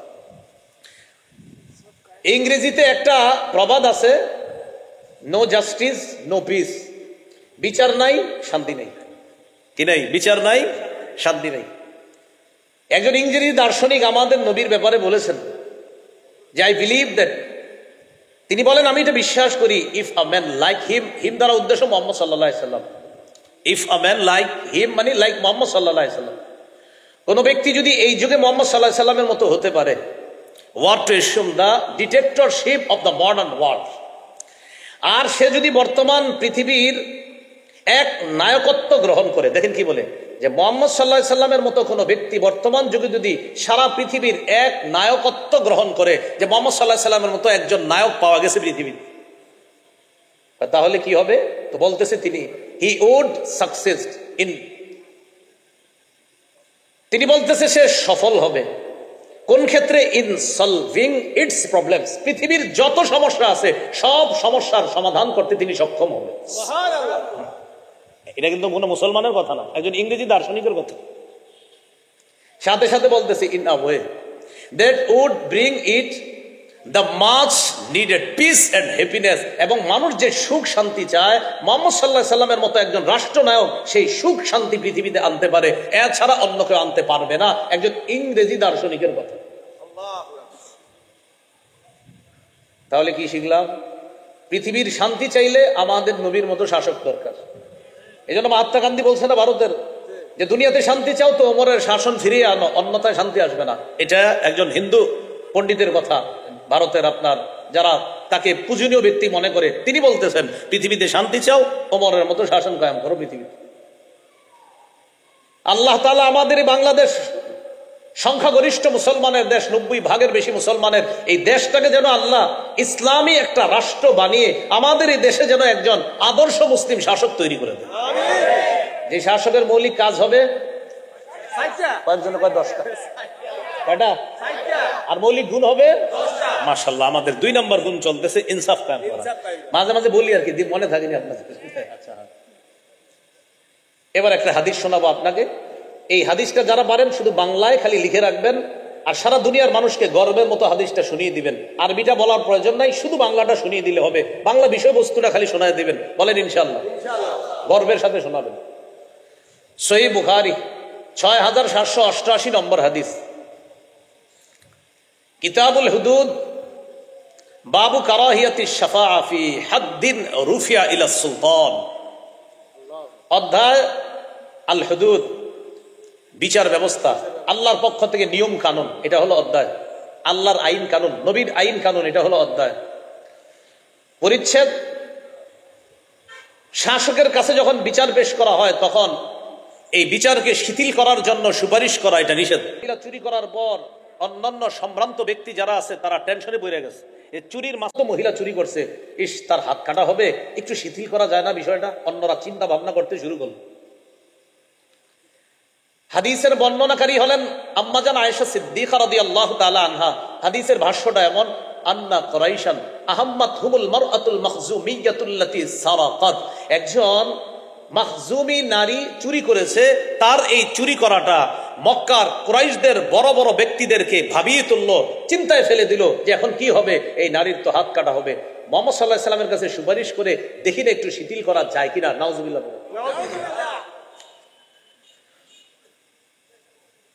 তখন তারা পরামর্শ করলো, ফাকালু মাইয়ুকাল্লিমু রাসূলুল্লাহ সাল্লাল্লাহু আলাইহি সাল্লাম। তারা বলল, এই ব্যাপারে নবীর সাথে কথা বলতে পারে কে? যে হুজুর একজন সম্ভ্রান্ত মহিলা চুরি করছে, তো একটু কি বিচারটা হালকা করা যায় না? তো কথা বলবে কে? সাহাবায়ে কেরাম সাহস করে না, না না আমি পারবো না। তাহলে কে বলবে? কামাইয়াস্তারিউ আলাইহি ইল্লা উসামা ইবনে যায়েদ হিব্বু রাসূলিল্লাহ সাল্লাল্লাহু আলাইহি সাল্লাম। নবীজির পালক পুত্র যায়েদ বিন হারেসা, এই যায়েদের সন্তানের নাম উসামা, তার মানে নবীজির নাতি। যায়েদ বিন হারেসা বালক পুত্র, আর জায়েদের ছেলের নাম হলো উসামা, তার মানে নবীজির নাতি। আর উসামার দাদা হলেন মুহাম্মদ রাসূলুল্লাহ সাল্লাল্লাহু আলাইহি সাল্লাম। নবীজি এই নাতি উসামাকে খুব ভালোবাসতেন। সুবহানাল্লাহ। মাঝে মাঝে এমন হয়তো আপনার হাসান হোসেনকে এক পাশে রাখে, তো উসামাকে আরেক পাশে রাখতেছে, এরকম খুব মহব্বত করত। তো সবাই বলা বলি করতেছে, কয় নবীজির একজন আস্থাভাজন লোক আছে। কয় কে? কয় উসামা। তাহলে আমরা কেউ নবীর সামনে এই কথা নিয়ে যাব না, উসামারে পাঠায় বলবো তুমি একটু এই বিষয়ে কথা বলো। উসামা ইবনে যায়েদ রাসূল সাল্লাল্লাহু আলাইহি সাল্লামের কাছে গেলেন। যাওয়ার পর নবীজি সাল্লাল্লাহু আলাইহি সাল্লামকে গিয়ে বললেন, আপনার সাথে একটা বিষয়ে কথা বলতাম। বলো। ওই একজন মাখজুমি মহিলা চুরি করছে, তো এই বিষয়টা, পুরা বিষয়টা নবীজিকে বলছে উসামা। বলার পর নবীজি বললেন, উসামা আতাশফাউ ফি হাদ্দিন মিন হুদুদিল্লাহ, আল্লাহর বিচারের ব্যাপারে যে বিচার আল্লাহ করেছেন, যে ফয়সালা আল্লাহ করেছেন, যে বিচার ব্যবস্থা আল্লাহ দিয়েছেন, যে সিদ্ধান্ত আল্লাহ দিয়েছেন, সেই সিদ্ধান্ত শিথিল করার ব্যাপারে তুমি আমার কাছে সুপারিশ করছো? হাদিসে আসছে এই নাতির নবী খুব মহব্বত করতেন। হিব্বু, হাদিসে আসছে হিব্বু। হিব্বু মানে ভালোবাসার মানুষ, আস্থার মানুষ। নবীর এরকম আস্থার, ভালোবাসার।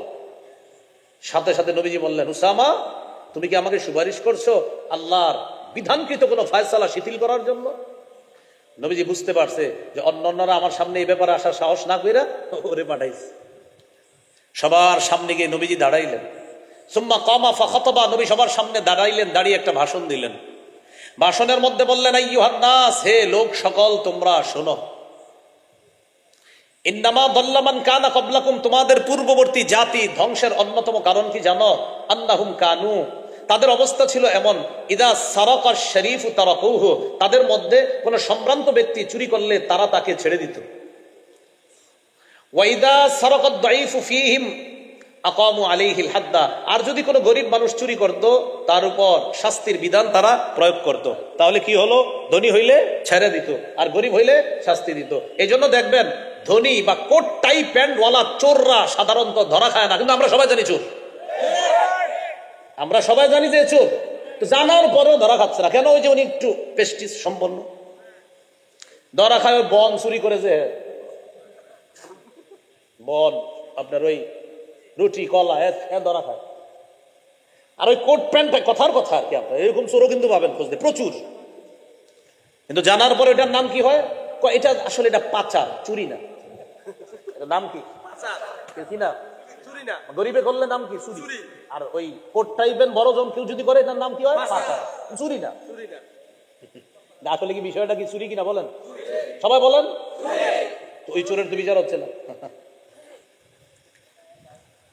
রাসূলুল্লাহ সাল্লাল্লাহু আলাইহি সাল্লাম বলেন, তোমাদের পূর্ববর্তী জাতি যেই কারণে ধ্বংস হয়েছে, ধ্বংসের অন্যতম কারণ সম্ভ্রান্ত ব্যক্তি চুরি করলে তারা তাকে ছেড়ে দিত, গরিব মানুষ চুরি করলে তার উপর শাস্তি প্রয়োগ করত। শোনো তোমরা, এই কথাটা আপনারা গর্বের মতো অন্যজনকে গর্ব করে বলবেন। নবীজি বলেন, ওয়াইমুল্লাহ, আল্লাহর কসম, লাউ আন্না ফাতিমাতা বিনতা মুহাম্মাদিন সারাকাত, যদি আমি মুহাম্মদের কন্যা ফাতেমা চুরি করত। নবীজি বলতেছেন, আজকে একজন সম্ভ্রান্ত নারীর চুরির ব্যাপারে তোমরা আমার কাছে বিধান শিথিলের সুপারিশ করছো। জেনে রাখো, আল্লাহর কসম, মুহাম্মদ সাল্লাল্লাহু আলাইহি সাল্লামের কন্যা ফাতেমা, তার চেয়ে সম্ভ্রান্ত নারী পৃথিবীতে আর কেউ হবে না। সেই ফাতেমা যদি চুরি করত, লা কাতা মুহাম্মাদুন ইয়াদাহা, আমি মুহাম্মদ সাল্লাল্লাহু আলাইহি সাল্লাম সেই ফাতেমার হাত কেটে দিতাম। আল্লাহু আকবার। এরাই বলে শাসক। তো নবীজি বলেন, লা কাতা মুহাম্মাদুন, মুহাম্মদ সাল্লাল্লাহু আলাইহি সাল্লাম কেটে দিতেন ইয়াদাহা, তার কন্যা ফাতেমার হাত। মানে নবীজি নিজে ভাষণ দিচ্ছেন যে মুহাম্মদ সাল্লাল্লাহু আলাইহি সাল্লামের কন্যা ফাতেমাও যদি চুরি করত, মুহাম্মদ সাল্লাল্লাহু আলাইহি সাল্লাম তার কন্যা ফাতেমার হাতও কেটে দিত, কারণ বিধানটা আল্লাহ। প্রিয় ভাইয়েরা, বলেন তো আমরা কি শিখতেছি? মুসলিম শাসকের 2 নম্বর বৈশিষ্ট্য, গুণ ইনসাফ। ইনসাফ কায়েম করতে। আল্লাহ আমাদেরকে বুঝার তৌফিক দান করুন। সূরা মাইদার 8 নম্বর আয়াতের অনুবাদটা করি, আর আপনারা অনুবাদটা পরে মিলাইবেন যে হুজুর এত সুন্দর কথা আল্লাহ কোরআনে বলে দিছে, এটা তো সহজে মিলে যাচ্ছে। আল্লাহ বলেন, ইয়া আইয়ুহাল্লাযীনা আমানু কুনু কাওয়ামিনা লিল্লাহ, হে ঈমানদারগণ, তোমরা আল্লাহর বিধানগুলো বাস্তবায়নকারী হয়ে যাও। সুবহানাল্লাহ। কুনু, হয়ে যাও, কাওয়ামিনা, বাস্তবায়নকারী, লিল্লাহ আই লিদীনিল্লাহ, আল্লাহর দ্বীন বাস্তবায়নকারী হয়ে যাও, আল্লাহর দ্বীনের প্রতিষ্ঠাকারী তোমরা হয়ে যাও। আর শুহাদা বিল কিসত, ইনসাফের সাথে তোমরা সাক্ষ্য হয়ে যাও। সুবহানাল্লাহ। ইনসাফের সাথে তোমরা সাক্ষ্য দানকারী হয়ে যাও, ইনসাফের সাথে তোমরা সাক্ষী দাতা হয়ে যাও। পরে কি বলে দেখেন, ওয়ালা ইয়াজরিমান্নাকুম শানাআনু কওমিন আলা আল্লা তা'দিলু, কোন জাতির প্রতি বিদ্বেষ, কোন জাতির প্রতি বিদ্বেষ তোমাদেরকে যেন ইনসাফের পরিবর্তে প্ররোচিত না করে। কোন জাতির প্রতি বিদ্বেষ তোমাদেরকে যেন ইনসাফের বিপরীত প্ররোচিত না করে। একজন আমি দেখতে পারি না, এই জন্য এর উপর আমি ইনসাফ করি না। আমি দেখতে পারি না বলে আমার যা মন চায় তারে করতেছি, জুলুম করতেছি। আরেকজন আমার কাছের লোক, আমি ইচ্ছা মতো তাকে সব স্বাধীনতা দিচ্ছি, আর যত জুলুমবাজ তাকে আমি বানাইতেছি। আল্লাহ বলে, সাবধান, কোন জাতির প্রতি বিদ্বেষের কারণে তাদেরকে তোমরা ইনসাফের বহির্ভূত কোন বিষয় যেন তোমাদেরকে প্ররোচিত না করে। আচ্ছা, তুমি তার বিরুদ্ধে সাক্ষী দিলা কেন? বাইরে আমি দেখতে পারি না। আল্লাহ বলে, না না, এটা করবা না। তুমি তাকে দেখতে পারো না বলো তুমি ইনসাফ কায়েম করবা না। শেষে আল্লাহ বলেন, ইদিলু, ইনসাফ কায়েম করো। হুয়া আকরাবু লিত্তাকওয়া, এটা তাকওয়ার অধিক নিকটবর্তী। ওয়াত্তাকুল্লাহ, আল্লাহকে ভয় করো। ইন্নাল্লাহা খাবীরুম বিমা তা'মালুন, তোমরা যা করো আল্লাহ সব দেখে। তাহলে কি শিখলাম? কারো সাক্ষী দিতে গিয়ে, কোথাও কথা বলতে গিয়ে আমি দেখবো না কে আমার কাছের লোক, কে আমার দূরের লোক। যেটা সঠিক আমি সেটাই বলবো। সেটা বলার কারণে আমার কাছের লোক যদি ধরা খেয়ে যায় খাক, আর দূরের লোক যদি বেঁচে যায় বেঁচে যাক, কোনো সমস্যা নেই। আর মজার ব্যাপার, এই আয়াত নাজিল হয়েছে এই প্রেক্ষাপটে। নবীজির কাছে 2 জনই বিচার নিয়ে আসছে, একজন মুসলমান, একজন ইয়াহুদি। নবীজি ইয়াহুদির পক্ষে রায় দিচ্ছে। কেন? নবীজি বললেন এখানে সঠিকভাবে ইয়াহুদি পায়, রায় দিয়ে দিছে ইয়াহুদির পক্ষে। কার মানে আল্লাহ বুঝাইলেন, হ্যাঁ এটাই সঠিক। কোন জাতির প্রতি বিদ্বেষ, কোন জাতির প্রতি বিদ্বেষ তোমাদেরকে যেন ইনসাফের বহির্ভূত কোনো কিছু করতে প্ররোচিত না করে তোমরা ইনসাফ করবা। এটাই তাকওয়ার নিকটবর্তী। তোমরা আল্লাহকে ভয় করো, নিশ্চয়ই তোমরা যা করো আল্লাহ তাআলা সব দেখেন, সব জানেন। এই ব্যাপারে আল্লাহ সম্যক অবগত। বলেন তো, মুসলিম শাসকের মৌলিক কাজ কয়টা? বলেন কয়টা? 1, নামাজ কায়েম করা। 2, যাকাত। 3, সৎ কাজের আদেশ করা। 4, অসৎ কাজের নিষেধ করা। মৌলিক গুণ কয়টা? 10টা। আমি বলছি, একটু খালি মন দিয়ে শোনেন। 1 নাম্বার আল্লাহমুখী হওয়া, 2 নাম্বার ইনসাফ প্রতিষ্ঠিত করা, 3 নাম্বার অন্যায়ের পথ পরিহার করে ন্যায়ের পথে অবিচল থাকা, 4 নাম্বার শিষ্টের লালন, দুষ্টের দমন, 5 নাম্বার জনগণের জন্য অকাতরে বিলিয়ে দেওয়া, 6 নাম্বার মানুষের জন্য কিছু করতে পেরে নিজেকে মানুষের সেবক মনে করে আল্লাহ শুকরিয়া আদায় করা, 7 নাম্বার দেশের অর্থ সম্পদ রক্ষণাবেক্ষণে যথেষ্ট যোগ্য, অভিজ্ঞ, দক্ষ, বিচক্ষণ হওয়া এবং এই ব্যাপারে তার জ্ঞান থাকা, 8 নাম্বার ঘুষখোর না হওয়া। কি না হওয়া বলেন তো? ঘুষখোর না হওয়া, এটা মনে হয়। 9 নাম্বার আমানতদার হওয়া। 10 নাম্বার আল্লাহর বিধান অনুযায়ী ফয়সালা করা। আল্লাহ তাআলা যেন আমাদের এই দেশটাকে ইসলামী রাষ্ট্র হিসাবে কবুল করে নিয়ে প্রকৃত অর্থে যেন ইসলামী রাষ্ট্র বানিয়ে আমাদেরকে এমন গুণ সম্পন্ন একজন মুসলিম শাসক আল্লাহ দান করে। আমিন। সুবহানাল্লাহি ওয়া বিহামদিহি, সুবহানাকাল্লাহুম্মা বিহামদিক, আশহাদু আল্লা ইলাহা ইল্লা আনতা আস্তাগফিরুকা ওয়া আতুবু ইলাইক। একটা ঘোষণা, কোরবানির মাসলা মাসাইল, গরু কিনবেন কেনার আগে অনেকগুলা মাসালা, প্রায় 122টার মতো মাসালা। আমার একটা সংকলন আছে মিম্বরের আমানত, যাদের কাছে আছে তো আছে, যারা নাই এই গাড়ি থেকে সংগ্রহ করে নিতে পারেন। মিম্বরের আমানত 1 থেকে 10 খণ্ড। প্রথম খণ্ড সন্তানের 64টা অধিকার, দ্বিতীয় খণ্ড শিরিক বেদাত কুফর তাওহীদ, তৃতীয় খণ্ড হালাল হারাম, চতুর্থ খণ্ড স্বামী স্ত্রীর অধিকার, পঞ্চম খণ্ড লা ইলাহা ইল্লাল্লাহর ব্যাখ্যা, ষষ্ঠ খণ্ড নামাজ, সপ্তম অষ্টম খণ্ড পাক নাপাকের মাসালা, নামাজের মাসালা, নবম খণ্ড জাকাত, রমজান গুনাহ মাফের উপায়, দশম খণ্ড রমজান পরবর্তী 8টি কাজ, হজ, কোরবানি, ঈদের দিন দাওয়াত খাওয়া, দাওয়াত দেওয়া, কোরবানির সময় দাওয়াত খায়, দাওয়াত দেয়, লম্বা আলোচনা এই ব্যাপারে। এরপরে মুহররম মাস আসলে সাহাবীদেরকে একদল গালি দেয়, যেন গালি না দেয় এই ব্যাপারে লম্বা আলোচনা। 1 থেকে 10 খণ্ড কিতাব, যাদের প্রয়োজন ওই গাড়ি থেকে ওই ভাই নিয়ে আসছে, ওনার কাছ থেকে সংগ্রহ করতে পারেন। এখানে যদি সংগ্রহ করতে না পারেন অনলাইনে লিখবেন মিম্বরের আমানত, বাংলা বাজার থেকে একদম আপনার বাসায় এনে পৌঁছে দিবে। আজকে যে কথাগুলো শুনলাম বললাম, আল্লাহ সকলকে আমল করার তৌফিক দান করেন। আমিন ওয়া আখিরু দাওয়ানা আলহামদুলিল্লাহি রাব্বিল আলামিন। আলহামদুলিল্লাহ ভাই, হযরত আমাদের মাঝে ইনশাআল্লাহ গুরুত্বপূর্ণ বয়ান রাখছেন, আমরা সবাই খুশি হব ইনশাআল্লাহ। কিন্তু হযরতের কাছে আমাদের একটা আবদার, আমরা অত্যন্ত পরিশ্রম করে অনেক কষ্ট করে হুজুরকে আমরা দীর্ঘ সময় পরে পাইছি। আমরা 26 সালের নভেম্বর অথবা ডিসেম্বরে আমরা হুজুরকে আবদার জানাই যেন আমাদের দাওয়াতটা কবুল করে। হুজুর যদি হযরত যদি আমাদেরকে সবাইকে আশ্বস্ত করেন আল্লাহ তাআলা, আমরা খুশি হব ইনশাআল্লাহ। হযরত সবাই চান কিনা ইনশাআল্লাহ? আমাদের কথা আবদারটা রাখেন। এখানে বিষয় হলো দূর দূরান্তে সফর করি না আমি, এটা হলো মূল বিষয় মাথায় রাখা। নিয়মে আমি খুব অটল। আজকে নিয়ম বহির্ভূত কাজ হয়েছে, আজকেরটাও আরেকটা হয়েছে নিয়ম বহির্ভূত কাজ। সেটা হলো দূরে সফর করি না আমি, এই ব্যাপারে আমি খুব কঠোর। আমার ক্লাস থেকে পরিবার আছে, বাচ্চাদেরকে মাদ্রাসায় নিয়ে আসার দায়িত্ব আমার, বাজার সদায় কাঁচা বাজার পাকনা বাজার সব আমি করি। তো সেই হিসাবে আমার এই সব দায়িত্ব পালন করে দূরে আসা সম্ভব হয় না। আজকে প্রচুর সময় খরচ হয়েছে আপনাদের এখানে আসতে, যার কারণে আমার পড়াশোনাও হয়নি আজকে। সেই জুমার পরে রওনা করে এখানে আসতে হয়েছে। আর মানে আমার কেমন জানি মনে হয়েছে যে কিছুই করিনি আজকে, যদিও বয়সে বয়ান করছি। তো এই জন্য অনেক ওলামা একরাম এখন দূর দূরান্তে সফর করে বয়ান করে, যেহেতু ওলামা একরাম কাজ করতেছে চারোদিকে, তো আমি আশাবাদী যেহেতু অন্যান্য ওলামা একরাম আসে এদিকে কাজ করতেছে। আর লোহাখালী তো আলেমদের ঘাঁটি মাশাআল্লাহ। তো এই জন্য মাশাআল্লাহ তারা যেহেতু আলোচনা করতেছে, করতে থাকে ইনশাল্লাহ। আর দোয়া করো আমার জন্য। আমার ব্যক্তিগতভাবে শরীরও কুলায় না দূর দূরান্তে সফর করাটা, এটা বাস্তবিক করতে শরীর কুলায় না। আজকের এই দাওয়াত যিনি দিয়েছেন ওনারে জিজ্ঞাসা করেন উনি কতবার চেষ্টার পরে এক প্রকার জোর করে বাধ্য করে এবং আরেকজনের ঘাড়ে পাড়া দিয়ে এক প্রকার, তারপরে এইভাবে আর কি চোখের পানি কান্না কাটি এই সে। কিন্তু ভবিষ্যতে ভাই কান্না কাটির মেসেজ পাঠাইলে কিন্তু হবে না, এটা কিন্তু বিষয়টা বুঝে রাখতে হবে। আল্লাহ তাআলা আমাদের সকলকে যে কথাগুলো শুনলাম বললাম না দাওয়াতের কাজ সুন্দরভাবে হওয়া, শরীর সুস্থ রেখে দাওয়াতের কাজ করা, এটা মনে রাখা সবাই। আমি শারীরিকভাবে আপনার ফিট না, দাওয়াতের ময়দানে দূরে দূরে গিয়ে এরকম কথা বলা, এটা আমি ফিট না। আর মাশাআল্লাহ অনেকে পারে। আজকে চট্টগ্রাম, সেই কালকে আবার দেখি সেই রংপুর চলে গেছে। আমি চিন্তা করি কেমনে সম্ভব, এত দূরে সফর করে মাশাআল্লাহ। তো আমি আবার দোয়া করি যে আল্লাহ তাকে যোগ্যতা দিয়েছে, এই জন্য এই কাজ তার জন্য সহজ করে দিয়েছে। হাদিসে আসছে কুল্লুন মুয়াসসারুন লিমা খুলিকা, যেই কাজের জন্য আল্লাহ যাকে সৃষ্টি করছে ওইটা আল্লাহ তার জন্য সহজ করে দেয়। তো দূরে সফর যারা করে তাদের জন্য আল্লাহ দূরের সফরটা সহজ করে দিচ্ছে। আর যারা দূরে সফর করতে পারে না এটা তাদের জন্য কঠিন। আমি কাছে সফর করি, এই জন্য আল্লাহ আমার কাছের সফর সহজ করে দিচ্ছে, আর দূরেরটা দূর দূরান্তের জন্য আল্লাহ সহজ করে দিচ্ছে। আলহামদুলিল্লাহ রাব্বিল আলামিন।